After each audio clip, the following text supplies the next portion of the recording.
All of you, सभी को good morning. चलो देखते हैं चैप्टर आगे कहां तक पहुंच गए थे। देखिए, अपन ने देखा था कि Gandhi was sent summon from the court to appear in the court next day, यानी अगले दिन गांधी को कोर्ट में उपस्थित होने का समन मिला था। और वो क्यों मिला था? Because Gandhi had disobeyed an order from the superintendent of police to leave Champaran immediately. So he was sent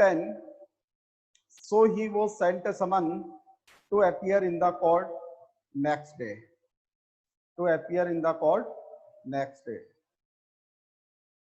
फिर परिणाम स्वरूप क्या हुआ था? गांधी जी ने डॉक्टर राजेंद्र प्रसाद को ईमेल में तार भेजा, टेलीग्राम भेजा और अपने कुछ मित्रों के साथ मोतिहारी आने के लिए कहा। और उसने एक पूरी रिपोर्ट तैयार करके जो वॉइस राय था उसको भेज दी थी। और दूसरे दिन सुबह क्या हुआ था कि मोतिहारी जो था वो किसानों से काला हो गया था। बहुत सारे हजारों की तादाद में जो किसान थे वो कोर्ट के चारों तरफ इकट्ठे हो गए थे और सहज भाव से गांधी जी के पक्ष में प्रदर्शन कर रहे थे। नहीं कर रहे थे। वो जो प्रदर्शन था वो उन किसानों का अंग्रेजों के डर से मुक्त होने का आरंभ था।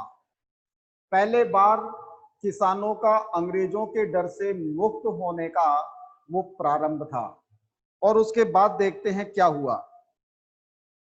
The officials felt powerless, 1 2 3 4, last 4th paragraph, यानी नीचे से चौथा पैराग्राफ देखिए। The officials felt powerless without Gandhi's cooperation. Gandhi के सहयोग के बिना जो अधिकारी थे वो भी असहाय प्रतीत हुए। कैसे प्रतीत हुए? असहाय प्रतीत हुए, मतलब वो भी कुछ कर नहीं पाए। उनको भी गांधी जी के सहयोग की आवश्यकता थी। He helped them regulate the crowd. Gandhi ji ने भीड़ को नियंत्रित करने के लिए में उनकी सहायता की।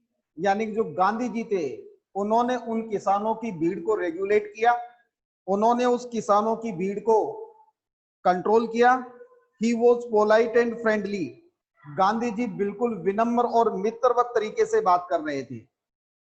He was giving them concrete proof. Concrete proof का मतलब होता है एक प्रकार से अपन कहें तो वास्तविक प्रूफ दे रहे थे उनको। एक प्रकार से कहे तो एक मूर्त उन लोगों को प्रूफ दे रहे थे, उन लोगों को एविडेंस दे रहे थे, उन लोगों को सबूत दे रहे थे that there might hitherto dreaded and unquestioned could be challenged by Indians। क्या सबूत दे रहे थे? सबूत ये दे रहे थे कि उनकी जो पावर है, उनकी जो ताकत है, उनकी जो शक्ति है, उस शक्ति को भारतीय बिना बोले भी चुनौती दे सकते हैं। क्योंकि इस प्रकार से किसानों के द्वारा पूरे कोर्ट रूम को घेर लेना और उसके कारण जो अधिकारी थे उनका असहाय हो जाना और भीड़ को नियंत्रित करने के लिए गांधी की हेल्प लेना, ये जता रहा था कि इस प्रकार से तुम्हारी जो ताकत है, तुम्हारी जो शक्ति है, उस शक्ति को इंडियंस चुनौती दे सकते हैं। हेलो, हाँ मैडम। तो dreaded and unquestioned could be challenged by Indians, कि इस प्रकार से उनकी जो ताकत है उनको भारतीयों के द्वारा बिना किसी क्वेश्चन के चैलेंज किया जा सकता है, चुनौती दी जा सकती है। The government was baffled. Baffled का मतलब होता है परेशान, विचलित। सरकार भी परेशान थी, विचलित थी कि अब क्या करें। द प्रोसिक्यूटर रिक्वेस्टेड द जज टू पोस्टपोन द ट्रायल। और जो सरकारी वकील था प्रोसिक्यूटर, उसने जज साहब से निवेदन किया कि गांधी जी का ये जो केस है, इस केस को पोस्टपोन कर दिया जाए, स्थगित कर दिया जाए। Apparently the authorities wish to consult their superior. और इसका एक कारण और भी था कि जो अधिकारी लोग थे वो अपने उच्च अधिकारियों से विचार विमर्श करना चाहते थे कि अब इस मैटर में क्या करें। गांधी जी को कोर्ट में बुला लिया गया है, और गांधी जी के फेवर में हजारों की तादाद में जो किसान हैं, वो किसान, उन किसानों ने कोर्ट को घेर लिया और गांधी जी के फेवर में सहज पाव से, बिना किसी विद्रोह के, गांधी जी के फेवर में एक प्रकार से प्रदर्शन कर रहे हैं। तो अधिकारी लोग भी अपने उच्च अधिकारियों से क्या करना चाहते थे, सलाह मशूरा करना चाहते थे। इसलिए जो प्रोसिक्यूटर था, इसलिए जो सरकारी वकील था, उसने जज साहब से निवेदन किया कि इस केस को पोस्टपोन कर दिया जाए, स्थगित कर दिया जाए। Gandhi protested against the delay, लेकिन जो गांधी जी थे उन्होंने देरी के खिलाफ क्या किया, उन्होंने देरी के खिलाफ विरोध किया। उन्होंने कहा कि कोई भी किसी भी प्रकार का पोस्टपोन नहीं होना चाहिए। उनके केस में जो देरी हो रही थी, उस देरी का उन्होंने विरोध किया। ही रीड स्टेटमेंट प्लीडिंग गिल्टी, उन्होंने अपने आप को दोषी साबित करते हुए, उन्होंने अपने आप को दोषी मानते हुए एक स्टेटमेंट भी पढ़ा। क्या पढ़ा? स्टेटमेंट, मतलब कोर्ट के सामने अपना जुर्म कबूल किया। उन्होंने एक स्टेटमेंट भी पढ़ा और स्टेटमेंट में क्या लिखा? He was involved, he told the court, उन्होंने कोर्ट से कहा कि वह इस मामले में सम्मिलित था, यानी कि उसने सुप्रिंटेंडेंट ऑफ पुलिस के आदेश की क्या की है, उन्होंने सुप्रिंटेंडेंट ऑफ पुलिस के आदेश की क्या की है, अवहेलना की है। इस बात को गांधी जी ने क्या किया, गांधी जी ने एक्सेप्ट किया। और इन कन्फ्लिक्ट ऑफ ड्यूटीज, और वो कहा, उन्होंने कहा कोर्ट को, ध्यान देना यहां से क्वेश्चन बनेगा, what conflict of duties did Gandhi ji tell to the court, Gandhi ji ने कोर्ट को कौन सी कन्फ्लिक्ट ऑफ ड्यूटीज के बारे में बताया? यह है कर्तव्य का विरोधाभास। कन्फ्लिक्ट ऑफ ड्यूटीज का मतलब है कर्तव्य का विरोधाभास। गांधी जी ने कोर्ट को बताया कि वह इस कन्फ्लिक्ट ऑफ ड्यूटीज में इन्वॉल्व रहे हैं। अब कन्फ्लिक्ट ऑफ ड्यूटीज क्या थी? On the one hand not to set a bad example as a lawbreaker, Gandhi ji ने कहा कि एक तरफ तो मैं किसी भी प्रकार से, एक तरफ तो मैं किसी भी प्रकार से कानून तोड़ने का एक बुरा उदाहरण नहीं बनना चाहता था। गांधी जी ने क्या कहा कि एक प्रकार से मैं कानून तोड़ने का किसी भी प्रकार का कोई बुरा उदाहरण नहीं बनना चाहता था। On the other end to render the humanitarian and national service, जबकि दूसरी तरफ मेरे पास मानवता और राष्ट्र सेवा का मार्ग था।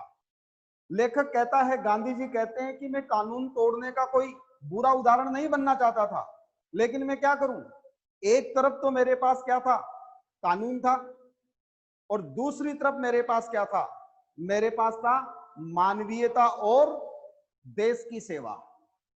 यानी मानवीयता और देश की सेवा करता हूं तो कानून टूटता है, और कानून का पालन करता हूं तो मानवीयता और देश की सेवा छूटती है।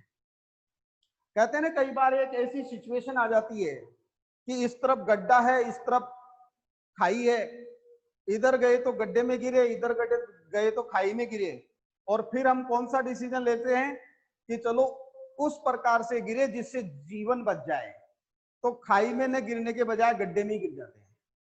तो ये एक स्थिति होती है, चूज आपको करना है। तो गांधी जी ने कहा मेरे पास एक तरफ तो क्या था, सुप्रिंटेंडेंट ऑफ पुलिस के आदेश का पालना करना, और दूसरी तरफ मेरे पास क्या था, मेरे पास था मानवीयता और देश की सेवा करना।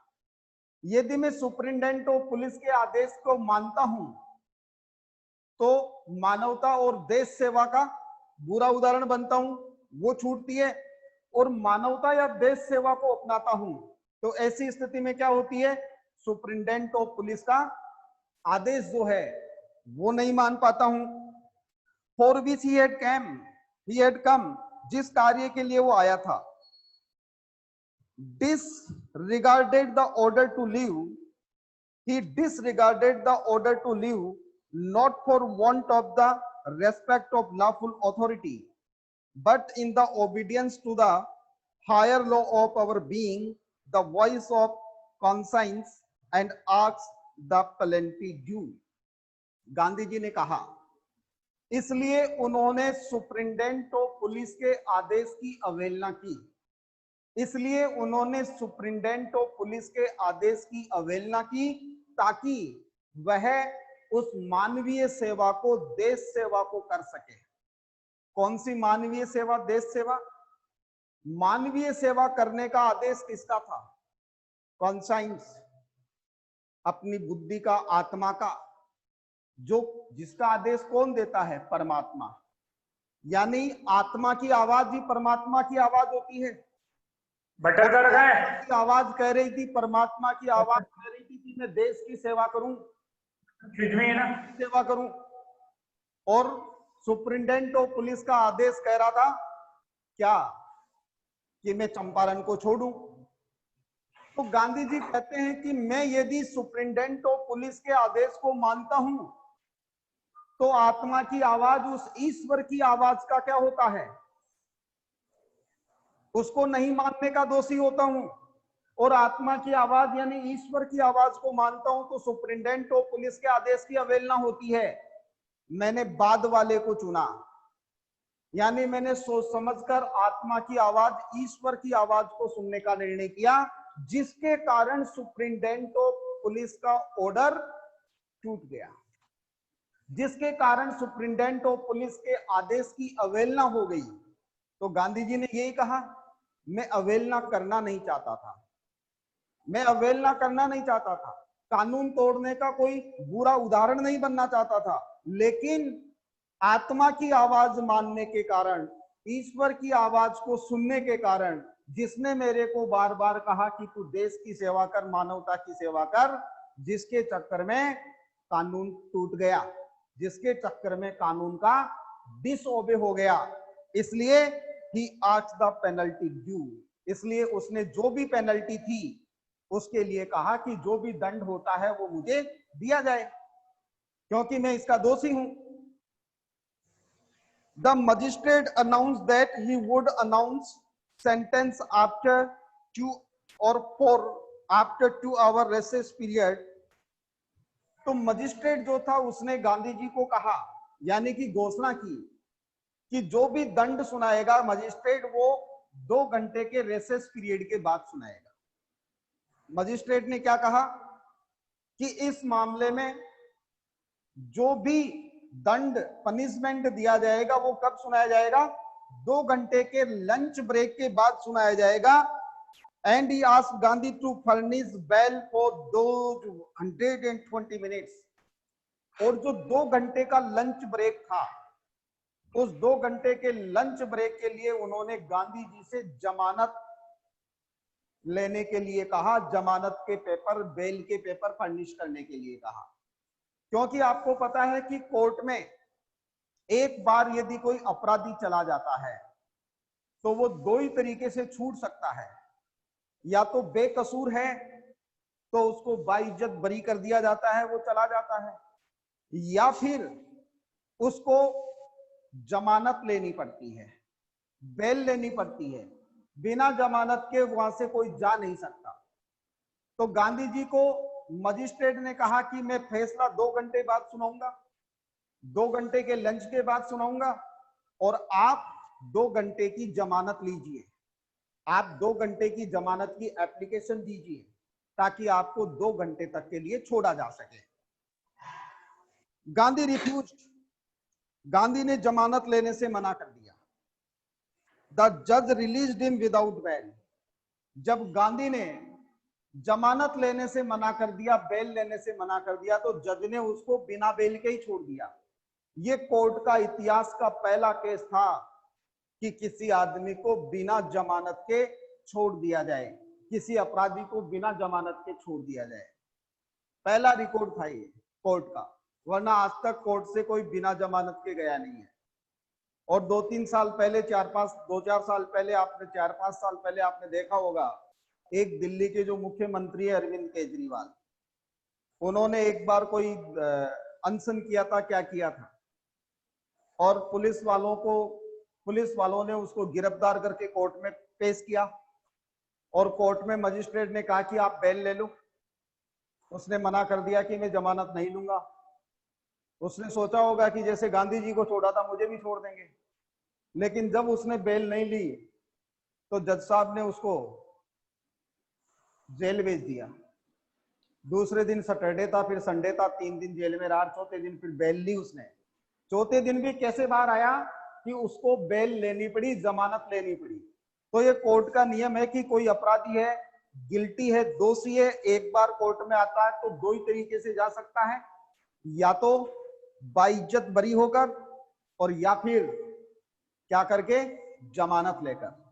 लेकिन ये पहला रिकॉर्ड था कोर्ट के इतिहास में कि जब गांधी जी ने जमानत लेने से मना कर दिया तो जज ने बिना जमानत के ही उसको कह दिया तू जा, 2 घंटे बाद आ जाना है, यानी बिना जमानत के उनको छोड़ दिया। The magistrate announced he would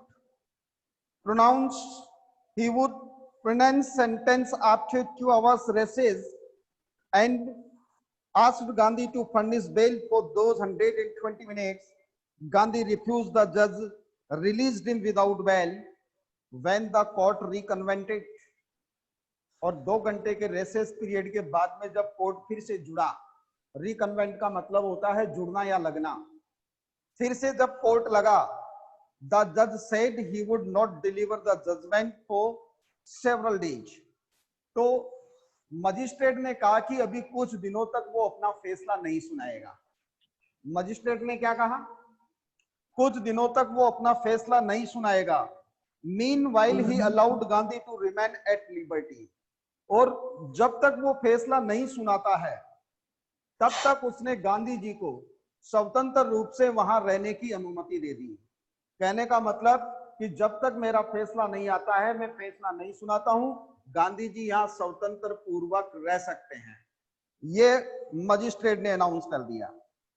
Rajendra Prasad, bridge Kishore Babu, Maulana Mazharul Haq and several others prominent lawyers had arrived from Bihar. Gandhi ji ने टेलीग्राम भेज दिया था राजेंद्र प्रसाद को, पता है ना आपको? राजेंद्र प्रसाद को टेलीग्राम भेजा था। तो राजेंद्र प्रसाद, ब्रिज किशोर बाबू, मौलाना मजरूल हक और several other prominent lawyers had arrived from Bihar. तो बिहार से राजेंद्र प्रसाद, ब्रिज किशोर बाबू, मौलाना मजरूल हक और अनेक प्रमुख जो लॉयर थे, अनेक प्रमुख जो वक्ता थे, वो बिहार से वहां आ गए थे। दे कन्फर्ड विद गांधी। उन्होंने गांधी जी के साथ विचार विमर्श किया, बातचीत की। What would they do if he was sentenced to prison? Gandhi asked. Gandhi ji ने उनसे पूछा कि भाई यदि मेरे को जेल हो गई, यदि मेरे को जेल भेज दिया गया तो तुम लोग क्या करोगे? गांधी जी ने किससे पूछा ये बात? वकीलों से पूछा और कहा कि यदि मेरे को जेल हो गई, मुझे मजिस्ट्रेट ने जेल भेज दिया तो तुम लोग क्या करोगे? Why the senior lawyer replied. तो एक सीनियर लॉयर था, उसने जवाब दिया, क्यों? They had come to advise and help him. एक वकील ने कहा कि वे लोग यहां गांधी जी को एडवाइस देने के लिए, उसकी सहायता करने के लिए आए हैं। If he went to jail, there would be nobody to advise and they would go home. यदि तुम्हें जेल हो जाती है, तुम जेल में चले जाते हो, तो ऐसी स्थिति में हमें किसी को कोई सलाह देनी नहीं है, हमें कोई सलाह देने वाला है नहीं है, तो ऐसी स्थिति में हम भी अपने घर चले जाएंगे। भाई हम यहाँ तुम्हारी सहायता करने के लिए आए हैं, तुम यानी तुम्हें यदि जेल हो गई तो फिर हमारा यहाँ क्या काम है? हम भी अपने घर चले जाएंगे।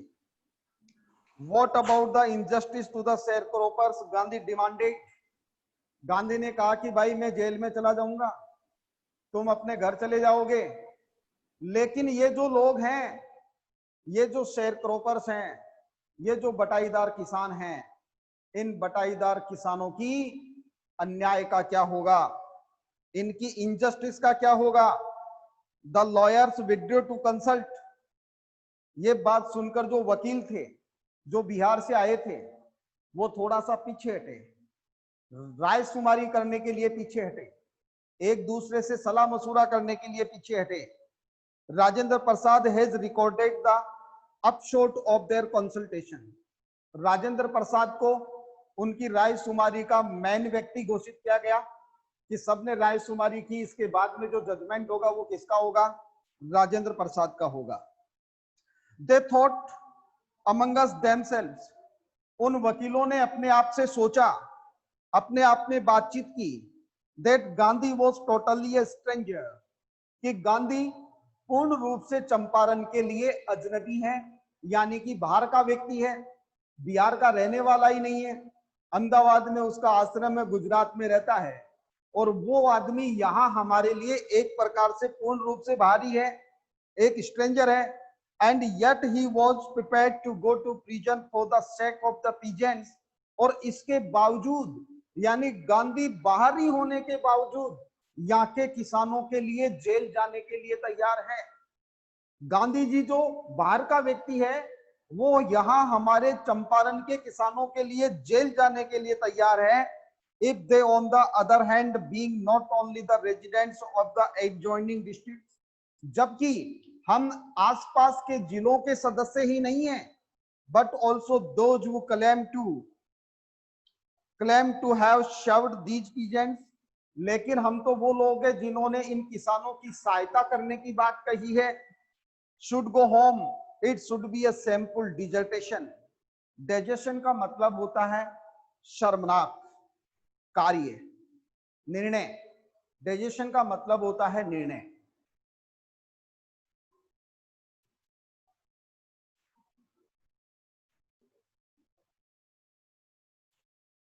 अच्छा, दूसरी बात देखिए,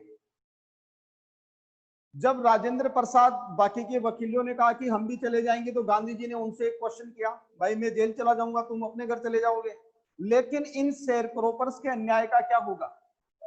ये बात सुनकर वो वकील थोड़े पीछे हटे, क्योंकि बात पॉइंट की थी, और उन्होंने आपस में विचार विमर्श किया कि यार गांधी इस राज्य का व्यक्ति नहीं है, वो पूर्ण रूप से एक अजनबी आदमी है हमारे लिए, इसके बावजूद इन किसानों के लिए वो जेल जाने के लिए तैयार है, जबकि हम तो यहीं के हैं, बिहार के हैं, बिहार के अलग अलग जिलों के रहने वाले लोग हैं, और हम तो वो लोग हैं जिन्होंने इन किसानों की सेवा करने का दावा किया है, क्योंकि हमने इनसे फीस लिए, हम इनको अदालतों में खड़े करते हैं, और हमारा इस प्रकार से गांधी जी को छोड़कर, इन किसानों को छोड़कर वापिस चला जाना क्या होगा?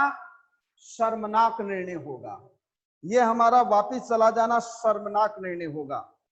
They accordingly went back to Gandhi, इसलिए वो सभी के सभी लोग वापिस गांधी के पास गए, विचार विमर्श करके वापिस गांधी के पास गए। And told him they were ready to follow him into jail, और उन वकीलों ने कहा कि गांधी जी यदि आपको जेल हो जाती है तो आपके साथ साथ हम भी जेल जाने के लिए तैयार हैं। गांधी जी को क्या कहा? यदि आपको जेल हो जाती है तो आपके साथ साथ हम भी जेल जाने के लिए तैयार हैं।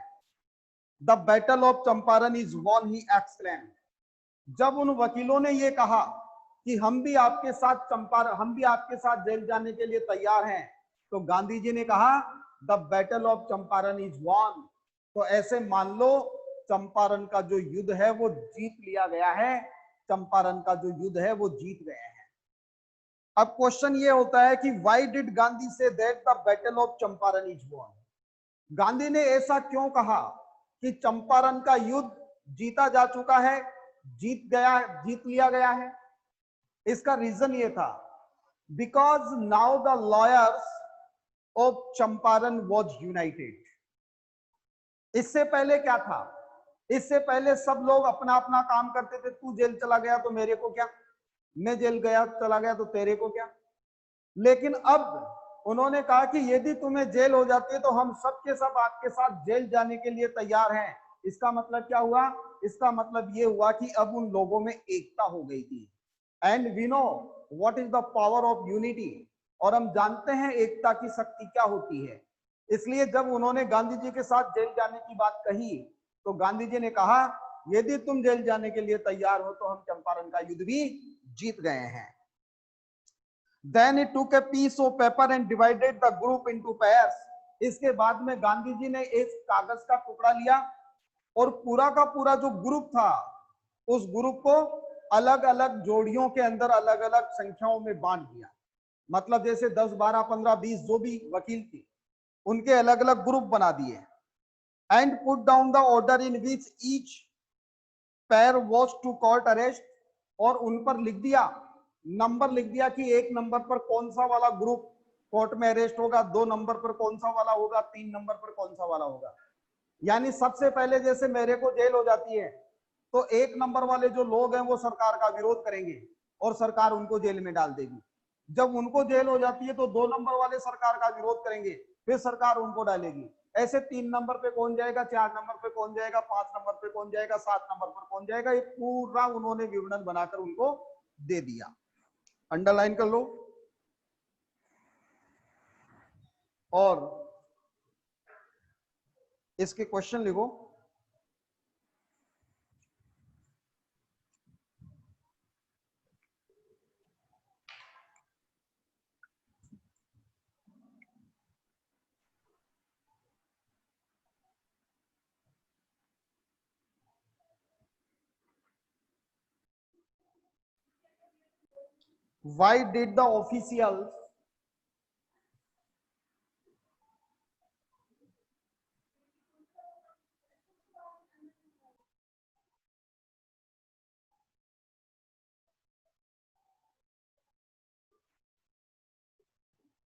Why did the officials feel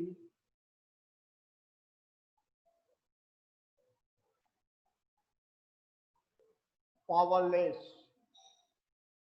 Why did the officials feel powerless? What concrete proof?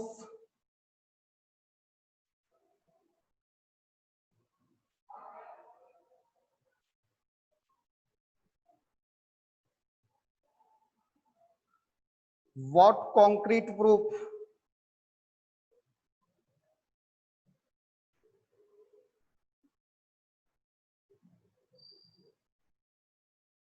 had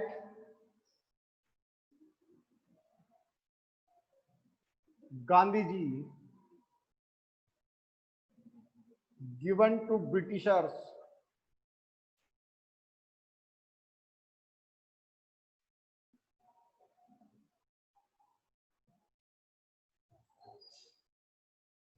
why was the government baffled?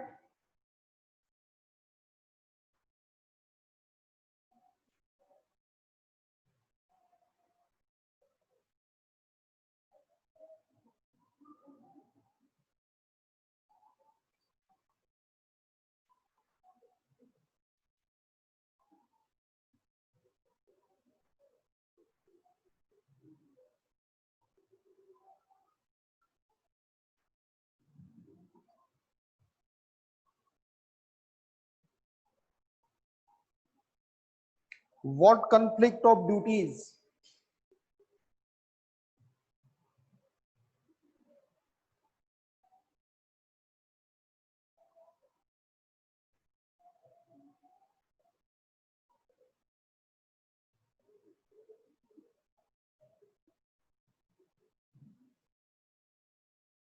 did Gandhi tell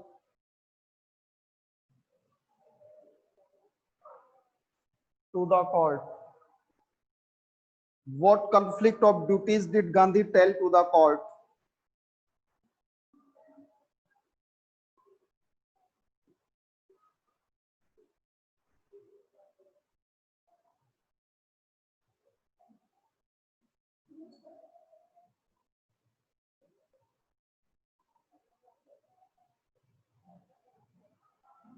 Why did Gandhi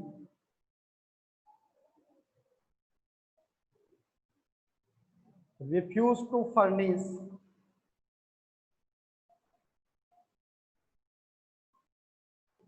bail?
Why did Gandhi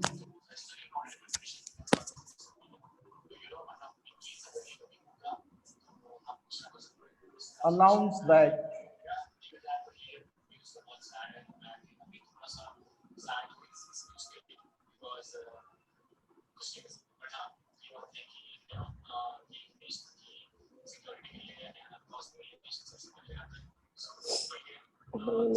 the Battle of Champaran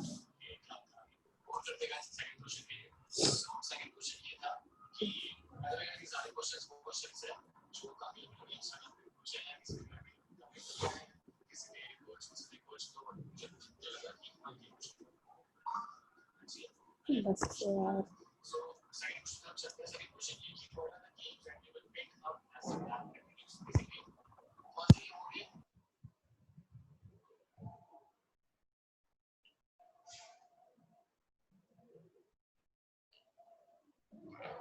take a screenshot.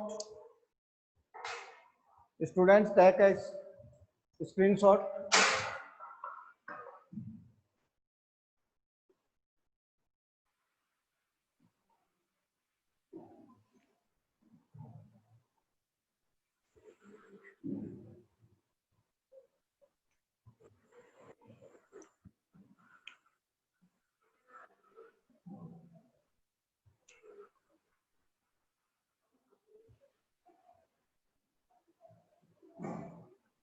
ले लिया sir.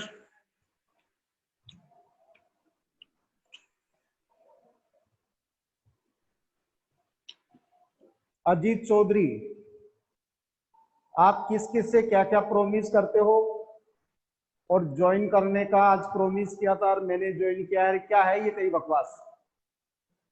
Ajit Chaudhary, सुन रहा है क्या मेरी बात? मैं क्या कह रहा हूं?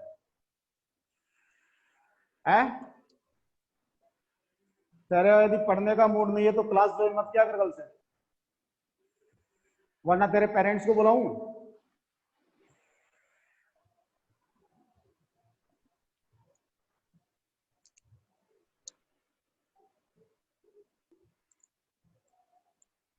कोई किसी को कोई मैसेज नहीं करेगा, आपको वही कमेंट करना है जो पढ़ाई से संबंधित जरूरी हो।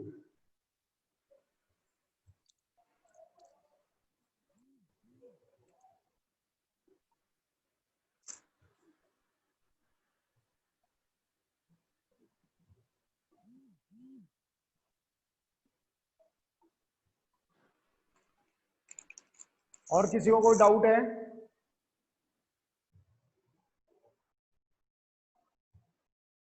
Do you have any doubt?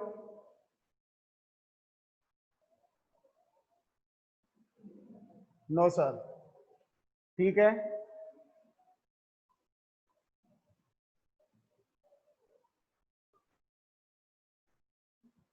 Thanks to all of you for joining the meeting.